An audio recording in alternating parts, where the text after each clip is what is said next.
ഇതിപ്പോ ഭൂതകാലം.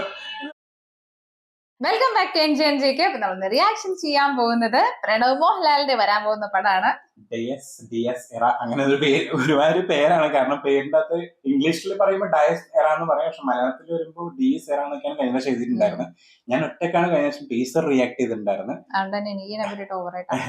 രാഹുൽ സദാശിവനാണ് ഡയറക്ടർ. നമുക്കറിയാം ഭൂതകാലം, ബ്രഹ്മയുഗം, അതിനുശേഷം വരാൻ പോകുന്ന പടമാണ്. അപ്പൊ എന്തായാലും ഹൊറർ സംഭവമായിരിക്കും ഉണ്ടാവുക. പിന്നെ ക്രിസ്റ്റോഫ് സേവിയർ ആണ് മ്യൂസിക് ഡയറക്ടർ. അപ്പൊ നമുക്ക് എന്തായാലും നേരെ കണ്ടുനോക്കാം അല്ലെ. കാരണം നല്ലോണം എക്സ്പെക്ട് ചെയ്യുന്ന പടമാണ്. പ്രണവ് മോഹൻലാലിന്റെ ഒരു ഗംഭീര പെർഫോമൻസ് ഉണ്ടാവാൻ സാധ്യതയുണ്ട്. ടീസറിൽ ഞാൻ കണ്ടപ്പോ ഭയങ്കര ഇഷ്ടപ്പെട്ടായിരുന്നു, കിടലായിരുന്നു. കാണാം. റെഡി?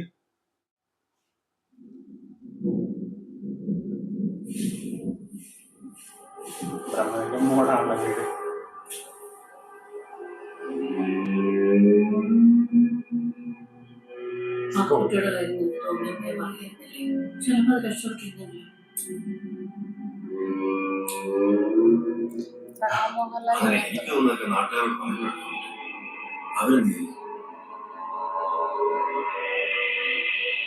എന്നിട്ടാ തോന്നലിപ്പോ ശരിയായില്ലേ? ഇങ്ങയുടെ പടത്തില് പ്രയത്നം കാണിക്കില്ല, അതാണ് ഏറ്റവും വലിയ കോമഡി.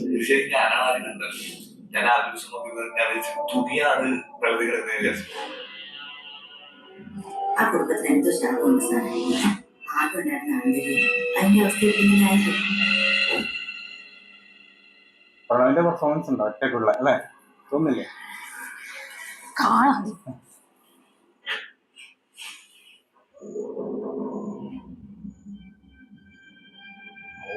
ഇതിപ്പോ ഭൂതകാലം അല്ലേ?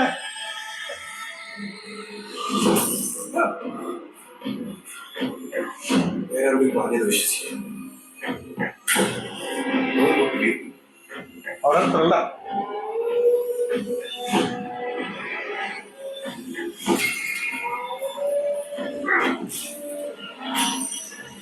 ഓരോ ഫ്രെയിംസ് ആട്ടോ. അയ്യോ, ആ കണ്ണടിയിൽ എന്തോ കാണിക്കൂ. ഇല്ല ഇല്ല, കാണിക്കില്ല.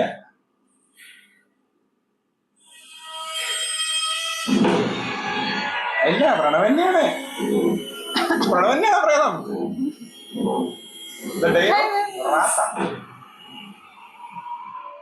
എന്റെ അമ്മോ, പക്ഷെ അത് കിട്ടിക്കേട്ടാ. പ്രണവ് മോഹൻലാൽ എന്താ പറയാ, നല്ല ഇങ്ങനത്തെ ഒരു മൂവിയില് വരുന്ന എന്ത് പ്രണവ് മോഹൻലാൽ ഇങ്ങനത്തെ ഒരു സംഭവത്തിനകത്ത് വരുന്ന ഒരിക്കലും പ്രതീക്ഷിച്ചില്ല. കാരണം എന്റെ മനസ്സിലുള്ള പ്രണവ് എന്ന് പറയുന്നത് ഇപ്പോഴും മറ്റേ എന്താ പറയാ ഹൃദയം അല്ലെങ്കിൽ മറ്റേ വർഷങ്ങൾക്ക് ശേഷത്തിലൊക്കെ ഉള്ള പ്രണവാണ്. അപ്പോ ആള് എനിക്ക് തോന്നുന്നു ഇതൊരു ഭയങ്കര ഡയറിങ് അറ്റംപ്റ്റ് ആണ് ആള് എടുത്തിരിക്കുന്നത്. കാരണം എന്ന് വെച്ചാല് ആൾക്ക് എപ്പോഴും ഒരു കിട്ടുന്ന ഒരു ചെറിയൊരു ക്രിറ്റിസിസം ഉണ്ട്. ആക്ച്വലി നമ്മള് പ്രണവ് മോഹൻലാൽ പൊതുവെ പറഞ്ഞിട്ടുണ്ട് കുറെ സിനിമകളൊന്നും അഭിനയിക്കില്ല, കംഫർട്ട് ആയിട്ടുള്ള ഡയറക്ടേഴ്സ് വന്നാൽ മാത്രമേ അഭിനയിക്കുള്ളൂ. അവർ കംഫർട്ട് ഡയറക്ടർ മാത്രമല്ല, കംഫർട്ട് ആക്ടേഴ്സും വേണം. ഇതിനകത്ത് അവ വലിയ പ്രശ്നമില്ലല്ലോ. കാരണം ഇത് ഏകദേശം നമ്മുടെ ലാലേട്ടന്റെ മറ്റേ പടമില്ലേ, അലോൺ മൂവി. എനിക്ക് തോന്നുന്നു ആ പടം കണ്ടിട്ട് പുള്ളിക്കാരന് ഭയങ്കരമായിട്ട് ഇഷ്ടമായി തോന്നുന്നു. കാരണം ആരും ഇല്ലല്ലോ, അതുകൊണ്ടല്ല, ആരില്ലല്ലോ. ദാറ്റ് മീൻസ് ലൈക്ക് ആൾക്ക് എനിക്ക് തോന്നിയെന്ന് വെച്ചിട്ടുണ്ടെങ്കിൽ കംഫർട്ട് സോൺ ഭയങ്കര ഇഷ്ടമുള്ള ഒരാളാണ്. അപ്പൊ അതുകൊണ്ട് തന്നെ കംഫർട്ട് സോൺ കിട്ടിയിട്ടുണ്ടെന്നുണ്ടെങ്കിൽ ആള് നന്നായിട്ട് പെർഫോം ചെയ്യാൻ സാധ്യതയുണ്ട്. അപ്പൊ അതുകൊണ്ട് തന്നെ ഇപ്പൊ ഇതിനകത്ത് പല പല ഫ്രെയിംസ് ഇപ്പൊ കാണുമ്പോ തന്നെ കണ്ണാടിയിൽ നോക്കിയിട്ട് ആ ഒരു പ്രണവ് മോഹൻലാൽ ഫസ്റ്റ് നോക്കി കഴിഞ്ഞ് പിന്നെ ഒരു കലിപ്പ് മോഡ് ഓൺ ആവുന്നുണ്ട്. അത് ഭയങ്കര രസമായിരുന്നു കേട്ടോ. അത് ഏകദേശം നായകനും വില്ലനും ഒരാൾ തന്നെയാണെന്ന് ഏകദേശം കാണിച്ചു തന്നിട്ടുണ്ട്. ഏകദേശം എനിക്ക് അറിയാലോ, ഏകദേശം ഹൊറർ ആൻഡ് ഹൊറർ ജോണേഴ്സ് എന്ന് പറഞ്ഞാൽ എന്റെ അത്ര വലിയ ഫേവറേറ്റ് ജോണേഴ്സ്. എനിക്ക് ഇഷ്ടപ്പെട്ടെന്നറിയോ രാഹുൽ സദാശിവന്റെ ഹൊറർ ജോണിൽ ഒരു സുഖം എന്നറിയോ, പ്രേതത്തിനെ കാണിച്ച് നമ്മൾ വെറുതെ വെറുപ്പിക്കില്ല. പ്രേതം ഉണ്ടാവില്ല, പക്ഷെ ഉണ്ടോ ഇല്ലയോ അങ്ങനെയായിരിക്കും കാണിക്കുക. ഇതെന്താ പ്രേതപ്പട കണ്ട യുഗോ എല്ലാത്തിലും ഇപ്പൊ ലോകയില് ഓക്കെ ഓക്കെ ആയിരുന്നു. എന്താ പറയാ, അത് കാരണം വെച്ചാൽ അത് വാമ്പയർ അതൊക്കെ മുത്തശ്ശി കഥകളൊക്കെ ആയിട്ട് സാമ്യം തോന്നിക്കുന്നത്. അതിനുശേഷമാണെങ്കിൽ ഇന്നലെ ആണെങ്കിൽ രാജാ സാബനാണെങ്കിലും അമ്മയാണെങ്കിലും ആ രാജാ സാബിൽ കണ്ടേ ഇല്ല.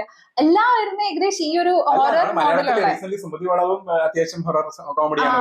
പിന്നെന്ന് വെച്ചാൽ ഹൊറർ എല്ലാവരുടെയും ഒരു ഫേവറേറ്റ് ജോണർ ആയിരിക്കില്ല. അത് ദാറ്റ്സ് എ ഫാക്ട്. കാരണം വെച്ചാൽ മൂവി അത്രയും ഭയങ്കര ഇഷ്ടപ്പെടുന്നവർക്ക് അങ്ങനെയൊക്കെ കാണാൻ ചിലപ്പോൾ ഇഷ്ടമായിരിക്കും. പക്ഷെ എന്ന് വെച്ചാൽ എന്റർടൈൻമെന്റ് ആഗ്രഹിക്കുന്നവർക്ക് ചിലപ്പോൾ എല്ലാവരുടെയും ഒരു ചോയ്സ് ആയിരിക്കില്ല. പക്ഷെ എനിക്ക് മറ്റേ പാടം ഇഷ്ടപ്പെട്ടായിരുന്നു. മറ്റേ ഭൂതകാലല്ല, ഭൂതകാലം കണ്ടില്ലല്ലോ. ഭൂതകാലം ഇഷ്ടപ്പെട്ടായിരുന്നു. പക്ഷെ എനിക്ക് കുറച്ച് ഭയങ്കര ഹോണ്ടിങ് ഉണ്ടായിരുന്നു കണ്ടതിന് ശേഷം. അത് വാടക വീട്, ആ സമയം നമ്മൾ വാടക വീട് തപ്പിക്കൊണ്ടിരിക്കുന്ന സമയത്താണ് ആ ഒരു മൂവി. അപ്പൊ അതിന്റെ ഒരു ഹോണ്ടിങ് ഉണ്ടായിരുന്നു. പക്ഷെ എന്തോ അറ്റ് എ ടൈം നമുക്ക് ഭയങ്കര എന്റർടൈനിങ് ആണ്. ഇപ്പൊ ഇവന്തോ എന്റർടൈൻമെന്റ് ഫാക്ടർ ഒന്നും ഇല്ല എന്ന് പറഞ്ഞാലും എന്തോ ഒരു ഭയങ്കര ഒരു ത്രില്ലിംഗ് എലമെന്റ് അതിനകത്ത് ഉണ്ടായിരിക്കും. പക്ഷെ അറ്റ് ദ സെയിം ടൈം നമ്മളെ പേടിപ്പിക്കുകയും ചെയ്യും. അതാണ് ഞാൻ പറഞ്ഞത്. രാഹുൽ സദാശിവന്റെ ഒരു പ്രത്യേകത എന്താ പറയുക, ഇപ്പൊ ഈ ട്രെയിലറിന്റെ അകത്തും നമ്മളെ കണ്ടു കഴിഞ്ഞ് ഹോണ്ട് ചെയ്യിപ്പിക്കുന്നില്ല ട്രെയിലറിൽ. പക്ഷെ പടം കാണുമ്പോൾ ഉണ്ടാവും, അത് വേറെ കാര്യം. കാരണം എന്താ പറയാ, അവരുടെ നരേഷനും പിന്നെ ആ ഒരു സ്കോറും വിഷ്വൽ പ്രസന്റേഷനും ഒക്കെ ഉണ്ടല്ലോ. കാരണം പ്രയത്നം കാണിക്കുന്നില്ല. കാണിച്ചു കഴിഞ്ഞാൽ നമുക്ക് അറിയാലോ ഇതാണ് രൂപം എന്ന്. ഇതിന്റെ അകത്ത് രൂപം കാണിക്കില്ല, അതാ സംഭവം.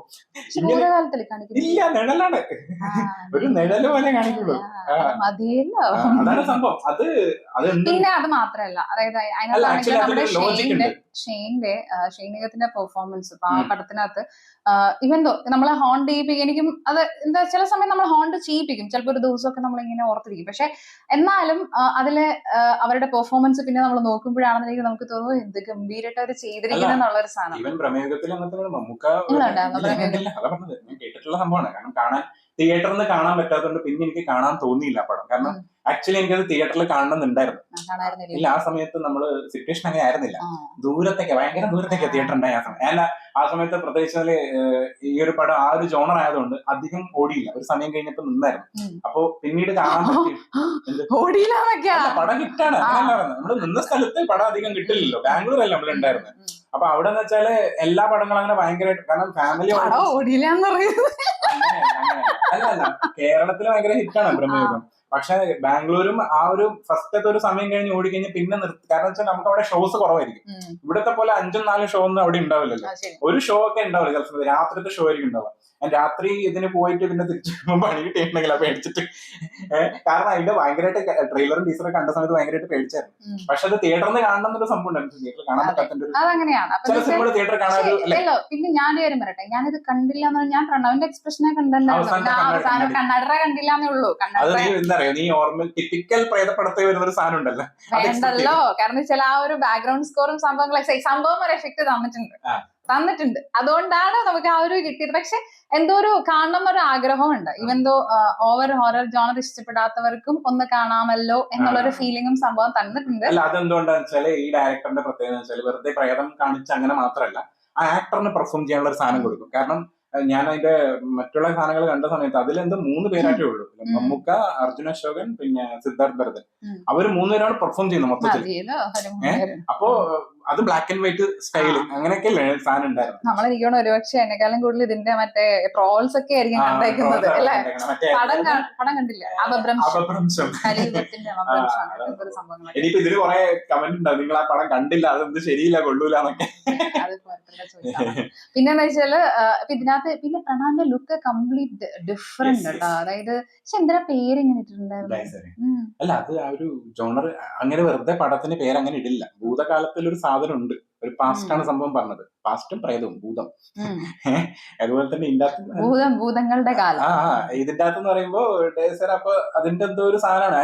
ഇതില് ആ ചെക്കൻ അങ്ങനെ ഒരു സംഭവം പറ്റിയല്ലോ എന്നൊക്കെ പറയുന്നുണ്ട് മറ്റേ അടുത്തുള്ളവരൊക്കെ. അപ്പോ എനിക്ക് തോന്നുന്നു പ്രണവ് തന്നെയാണ് പ്രേതം, അല്ലെങ്കിൽ എന്താണെന്നുള്ളത് കണ്ട് ഒരേ സമയം രണ്ടും കാണിക്കുന്നുണ്ട്. പക്ഷെ എന്തായാലും എല്ലാവരും വെയിറ്റ് ചെയ്യുന്ന ഒരു പ്രണവിന്റെ പടമാണ്. കാരണം നമുക്കറിയാം പ്രണവ് എന്ന് പറയുന്നത് ആള് ഭയങ്കര ചൂസിയാണ്. അപ്പൊ അതുകൊണ്ട് തന്നെ ചൂസ് ചെയ്യുന്ന മൂവീസ് ആണെന്നുണ്ടെങ്കിലും ഇപ്പൊ ആള് കുറച്ചുകൂടി മെച്ചുവേർഡ് ആയി. ഒബിയസ്ലി ഏജ് വൈസ് മെച്ചുവേർഡ് ആണ് ആൾ. അപ്പൊ അതുകൊണ്ട് തന്നെ എടുക്കുന്ന പടങ്ങൾ അല്ലെങ്കിൽ ചെയ്യുന്ന സംഭവങ്ങൾക്കൊക്കെ ഒരു ഇമ്പാക്ട് വേണമെന്ന് ആസ് എ പേഴ്സൺ എന്നുള്ള രീതിയിൽ അങ്ങേരും ആഗ്രഹിക്കുന്ന ഒരു കാര്യമായിരിക്കും. അപ്പൊ അതുകൊണ്ട് എനിക്ക് തോന്നുന്നത് ഈ ഒരു മൂവിയിൽ ഏകദേശം നമ്മൾ ആളെ ആയിരിക്കും നമ്മൾ മൊത്തത്തിൽ കാണാൻ പോകുന്നത്. വെറുതെ ചറവറ പടെടുക്കാണ്ട് ഹിറ്റാവുന്ന പടങ്ങൾ മാത്രം ചൂസ് ചെയ്തെടുക്കുക. അതിന്റെ തന്നെ എനിക്ക് തോന്നുന്നു പ്രണവ് ചൈൽഡ് ആക്ടർ ആയ സമയത്ത് ബെസ്റ്റ് ആക്ടർ അവാർഡ് ഒക്കെ കിട്ടിയ ആളാണ്. അപ്പോ വലുതായ സമയത്ത് അഭിനയിച്ച സിനിമകളൊക്കെ കുറച്ചുകൂടി ഫീൽ ഗുഡ് പടങ്ങളായിരുന്നു. അപ്പൊ അതിന്റെ അകത്ത് എന്തായാലും പെർഫോമൻസ് ഒരു പരിധിക്കപ്പുറം ഉണ്ടാവില്ല. അപ്പൊ ഇതിന്റെ അകത്ത് എനിക്ക് തോന്നുന്നു ആ ഒരു ചൈൽഡ് ആക്ടറിന് ഗ്രോൺ അപ്പ് ആയിട്ടുള്ള ആക്ടറിന്റെ പെർഫോമൻസ് കാണാൻ സാധിക്കും. ആ ഒരു മെച്ചുവേർഡ് ആക്ടറിന്റെ ഒരു സംഭവം നമുക്ക് എന്തായാലും കാണാൻ പറ്റും. പ്രത്യേകിച്ച് ലാലേട്ടന് ഇപ്പൊ ഈ ഒരു അവാർഡൊക്കെ കിട്ടിയിരിക്കുന്ന ഈ ഒരു നിമിഷത്തിൽ. പക്ഷെ ലാലേട്ടനൊക്കെ ഭയങ്കര ഒരു ചായ അടിച്ചിട്ടോ. അതായത് ചില ഫ്രെയിംസ് കണ്ട സമയത്താണെങ്കിൽ നമ്മുടെ പഴയ ലാലേട്ടന്റെ ആ ഒരു എന്താ പറയാ ആ ഒരു സൈഡ് പോർഷൻസ്, ആ കണ്ണും സംഭവങ്ങളൊക്കെ എല്ലാത്തിലുണ്ട്. അറിയാണ്ട് വിനീതിന്റെ ഞാൻ ഇന്റർവ്യൂവിൽ കണ്ടപ്പോ പറഞ്ഞിട്ടുണ്ടായിരുന്നു, ഈ വർഷങ്ങൾക്ക് ശേഷത്തിൽ കുറെ സ്ഥലത്ത് പ്രണവിന്റെ അവര് കരുതിക്കുട്ടി ഇട്ട സാധനങ്ങളുണ്ട് ലാലേട്ടന്റെ മാനറിസം കൊണ്ടുവരാൻ. പക്ഷെ കുറെ സ്ഥലത്ത് കൊണ്ടുവരണ്ടെന്ന് വിചാരിച്ചിട്ടും ചിലതൊക്കെ വരുന്നുണ്ട്. ബൈ ഡിഫോൾട്ട് അതങ്ങനെയാണ്. ഈ നടത്തത്തിലും സംഭവത്തിലൊക്കെ വരുന്നത് വരും, അതെങ്ങനെയെങ്കിലും വരും. പക്ഷെ എന്തായാലും ആ ഒരു ഭംഗി ഉണ്ടായിരുന്നു മൊത്തത്തിൽ കാണാനായിട്ട്. പക്ഷെ എഗെയിൻ ആ പ്രായത്തിനെ കാണിക്കാത്തോണ്ടിട്ടും ഒരു ഭംഗി ഉണ്ടായിരുന്നു. ഇന്നലെ രാജാസാബ് ട്രെയിലറിൽ റിയാക്ട് ചെയ്യുന്ന സമയത്ത് പെട്ടെന്ന് പ്രഭാസിന്റെ ബാക്കിലൂടെ ഒരാൾ വരൂലേ, അയ്യോ കണ്ടാറങ്ങണ്ട് പേടിച്ചു. അത് കഴിഞ്ഞ് പിന്നെ ഞാൻ ഒന്നും കണ്ടില്ല. അത് കഴിഞ്ഞ് പിന്നൊന്നും ഉണ്ടായിരുന്നില്ല പ്രത്യേകിച്ച്. അത് കഴിഞ്ഞ കിളി പോയി മൊത്തത്തില്. അത് കഴിഞ്ഞ് പിന്നെ നോർമൽ ആയിരുന്നു സാധനം. കാരണം എന്താന്ന് പറയാ, നമ്മളിപ്പോ കാണുന്ന ഹൊറർ ട്രെയിലേഴ്സ് എന്ന് പറയുന്നത് അതിനകത്ത് ഒരിക്കലും പ്രയത്നെ കാണിക്കില്ല. നമുക്കറിയാം ഈ സാധനം ഒന്നും ഇല്ല എന്നൊക്കെ, പക്ഷെ എന്നാലും അത് എഫക്റ്റില് കാണിക്കുമ്പോൾ നമുക്കൊരു പേടിയാണ്. കാരണം നമ്മള് ഒരു ലോഡ് മുത്തശ്ശിക്കഥകളെ കേട്ട് വളർന്ന ആൾക്കാരാണ്. അത് വാമ്പയർ അല്ലേ, കുറച്ചുകൂടി നന്നായിരിക്കും. നിങ്ങക്ക് രശ്മിക, എനിക്ക് ആയുഷ്മാൻ ഖുറാനാണ്. അപ്പൊ എനിക്ക് തോന്നുന്നു ആയുഷ്മാൻ ഖുറാനെയാണ് അതിനകത്ത് വാമ്പയർ. രശ്മിക ആരാന്ന് എനിക്കറിയില്ല. Mainly വാമ്പയറിന്റെ girl friend. ഓക്കെ, അതായിരിക്കും. ഓക്കെ, അപ്പൊ അതുകൊണ്ട് തന്നെ എനിക്ക് തോന്നുന്നു, പക്ഷെ എനിക്ക് തോന്നുന്നു അതിനകത്ത് വലിയ പേടിപ്പിക്കാൻ സാധ്യതയില്ല.